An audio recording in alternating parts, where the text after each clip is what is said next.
Hello and welcome to soccercoachingblog.com. This is the first part of an interview we recorded over the weekend with Coach Ralph Perez from the University of Redlands. I just want to tell you a little bit about Coach Perez. His resume is outstanding, and once you learn a bit about the coach, you're going to realise how much you're going to learn from his experience and advice. So, Coach Ralph Perez began his coaching career in 1974 at Whittier College in Southern California. He then went on to coach Division I college soccer with Old Dominion University, Santa Clara University and Cal State Fullerton. He coached Division II with Cal State San Bernardino, Cal State Los Angeles, and then Division III currently with the University of Redlands. Coach Perez has been a national staff coach in the West region of US Soccer. He's been a US national staff coach and helped the US qualify for the 1990 World Cup for the first time in 40 years. He led the US under-20s team to the 4th place finish in the World Cup, the best result in that team's history. Coach Perez has been an assistant coach for the Los Angeles Galaxy and the New Jersey, New York Metro Stars in Major League Soccer. He's also been voted the South Atlantic Regional Coach of the Year and the Far West Coach of the Year. So as you can see, Coach Perez has got an incredible background and experience. A quick note about Ralph Perez. I've coached against him 9 times at the college level, and each time he's been an absolute gentleman, a professional at what he does, a nice guy. Whittier College 2 years ago beat Redlands at the beginning of the season in an overtime game. We won 2-1. Huge shock in the conference. One of the best nights of my coaching career and all of our players. And it might have been, it could possibly still be the best result for Whittier College in their history. At the end of the game, when we're all shaking hands, celebrating the victory, Coach Perez came up to me and shook my hand and said, "Well done, son." Now that shows what a class act Ralph Perez is, and we're honoured and very happy to have him on the show. He's our first coach on the soccercoachingblog.com, and make sure you got your pen out and piece of paper, write notes. It's going to be fantastic. So again, Coach Perez, thanks for giving up your time, and let's talk soccer. Okay, and welcome to soccercoachingblog.com. We have the pleasure today of interviewing Coach Ralph Perez from the University of Redlands.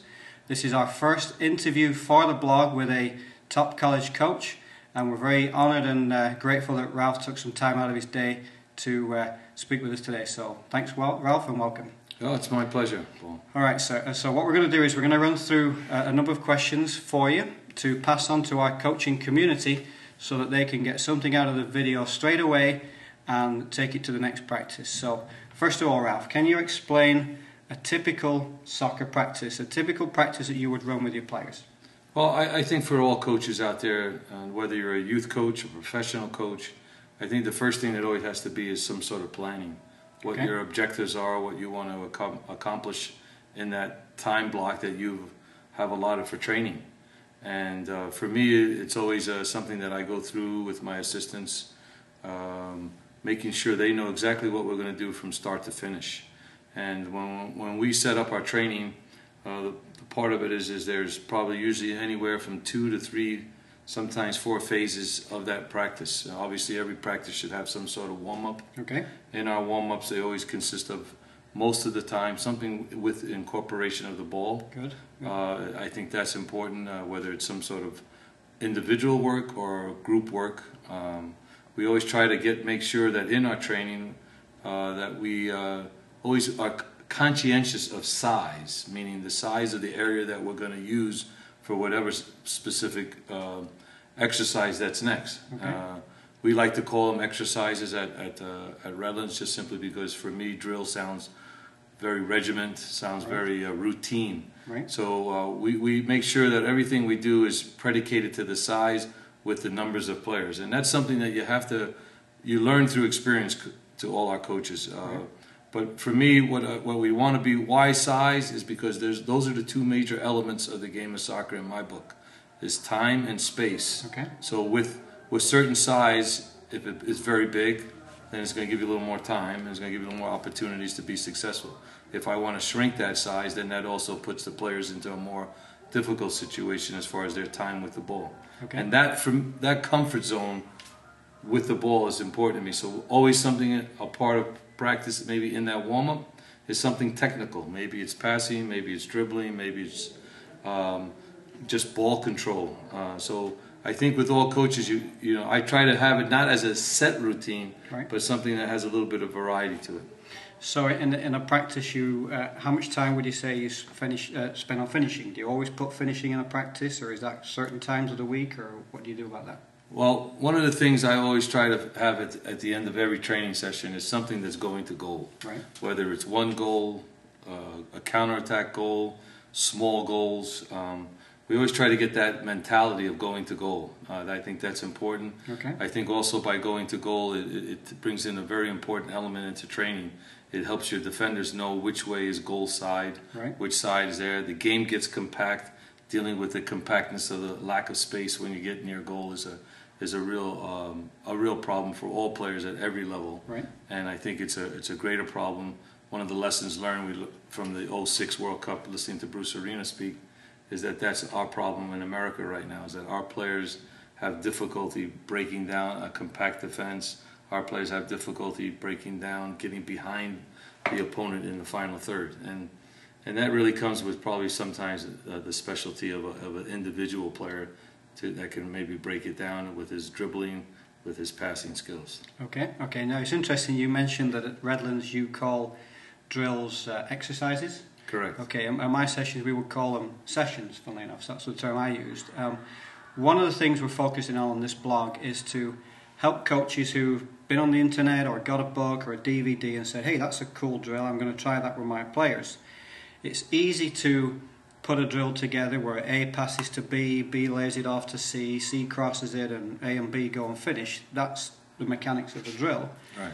But one of the things I want to help our coaches do is learn how to coach using that drill. So if you're doing a simple exercise or a session where 2 or 3 players are working together with a finish on goal, what are the key coaching points of that? Is it do you want to make it as realistic as possible? Do you want to make it intense? Do you want to kind of build it up over a time?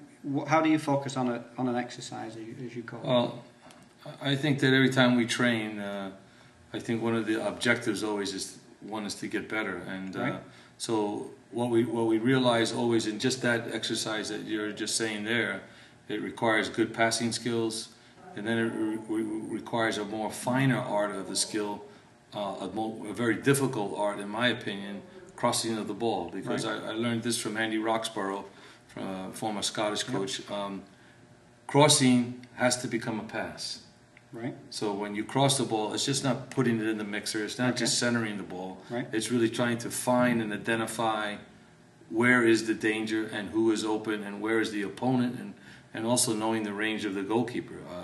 The biggest thing about the modern game now is that the goalkeeper has extended his range. Usually it was just a 6-yard box, right. And now they're between the 6 and the penalty spot, right. And their ability has become so much more difficult for the crosser. So I think for coaches that are out there, here's my little, it's not a secret, but something that's really helped me. I try to go to as much educational type of events to learn right. from master coaches or people that really can teach the game. Right. So by going to coaching education, meaning your state license, your national license, also what I love to do is just go out and watch teams train. Right. So I spend a lot of time at the Home Depot Center. I watch the Galaxy, I watch Chivas, I watch our national teams train, and you watch other people work. And what it does is that a book, it looks good always on paper, but the hardest part, just like even in your lesson plan, what you have down for your training, is to get what you have written down to now get it to the players and then make it all happen, and happen at the level that you want it to happen. That's the difficulty, and that's where the coaching genius is required by us, is to really take something, I always feel, make it simple, mm-hmm. and then as you go on in that session, and you may not get through it that day, making something simple to more complex. So what do I mean by that? Maybe when you're doing that specific exercise, you're saying no defenders. Right. Just to allow the attacking players to have an opportunity to do this correctly. Correct, yeah. And technically proficient. And then you introduce defenders, and then you try to put it into a complete exercise that has to assimilate the game. So we try to do things in a match condition that would be like match related, and then always finish it up with something that is 100% the game, because that's where you have to find out. And I know that players, whether it's at youth or professional level, they all want to play. I mean, they don't mind doing whatever you have for a period of time, but it better not be the whole training session, because then the players want to play. And I think that's important for all the youth coaches and high school coaches, is the players learn more by playing. Right, and I think when you've done a session and then you say to the players, okay, we're going to scrimmage, I think it's important for the coach not to let the players or the coach forget everything you just worked upon. A lot of times I'll see a coach do a decent session, all right guys, we're going to scrimmage to finish with, and then he starts picking up the balls and collecting bibs and tidying up, when really, in my opinion, that's when he should be really coaching and watching to see if they've picked up what they've worked on for the whole practice. Would you agree? I agree 100%. I mean, I think for me, whatever our theme is, and we have themes in our coaching every day, maybe one day we're working specifically on defending, and we're talking about the first and second defender, meaning the first defender putting good pressure, second defender giving support. We try to set that up, and then we build that through from a small thing to maybe 2v2 to something that becomes something similar to the game, meaning maybe 6-on-6. I also think for all the coaches that are going to hear this, I think what you've got to learn always is that you have to be able to develop your coaching eye to see when things are going wrong, to stop it, correct it, and then jump back out and then let the players do it. And there's that fine line of not stopping it too much and not stopping it enough. So I think it's all predicated onto the level that you coach. I mean, when I coached professionally, obviously it's more about training and playing, and then maybe on the breaks you chat with a player and then you say, hey, this was what you weren't doing, and so forth. I think with the college level players, we do a lot of coaching in training, because we realize once the game comes around on the Saturday, that's the beauty of soccer, the players have to coach themselves.